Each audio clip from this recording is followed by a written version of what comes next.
కాకుండా కొంచెం చూసుకొని ఓపెన్ చేయండి. చూసుకోవాలి క్యాప్ అనేది సరిగ్గా బౌల్లో ఉందో లేదో చూసుకొని జ్యూస్ అనేది ఓపెన్ చేయాలి. ఇక్కడికి టోటల్ నాకు 3 ఫ్రూట్స్ వేసాను. ఇంకా జస్ట్ మీకు స్లో మోషన్లో చూపిస్తాను.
మళ్ళీ నాకు కొంచెం జ్యూస్ రావాలని చెప్పి 1 ఫ్రూట్ ఎక్స్ట్రా వేసాను. టోటల్ 4 ఫ్రూట్స్ వేసానండి.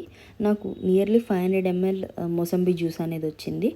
అండ్ చేదు అనేది ఎట్లాంటిది రాలేదండి.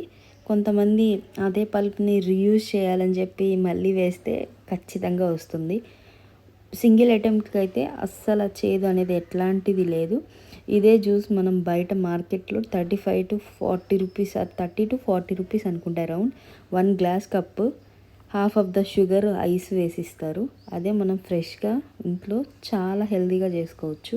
కోల్డ్ ప్రెస్ జ్యూసర్ అంటే చాలా వేలకు వేలు పెట్టే అవసరం లేదండి. వితిన్ బడ్జెట్లోనే వస్తుంది.